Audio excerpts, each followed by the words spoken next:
హైదరాబాద్ సనత్ నగర్ లో విషాదం చోటు చేసుకుంది. జీహెచ్ఎంసీ స్విమ్మింగ్ పూల్ లో పడి 12 ఏళ్ల బాలుడు మృతి చెందాడు.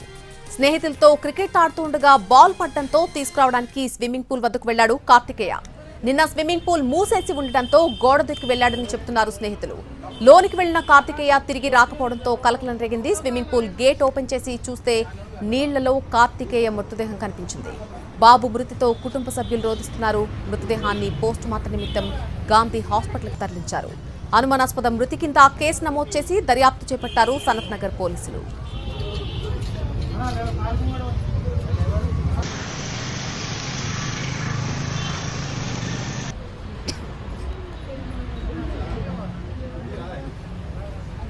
హైదరాబాద్ సనత్ నగర్ లో విషాదం చోటు చేసుకుంది.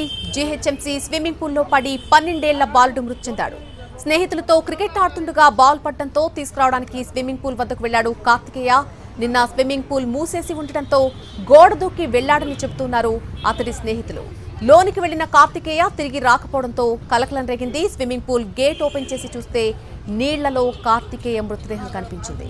బాబు మృతితో కుటుంబ సభ్యులు రోధిస్తున్నారు. మృతదేహాన్ని పోస్ట్ మార్టం నిమిత్తం గాంధీ హాస్పిటల్కు తరలించారు. అనుమానాస్పద మృతి కింద కేసు నమోదు చేసి దర్యాప్తు చేపట్టారు సనత్ నగర్ పోలీసులు.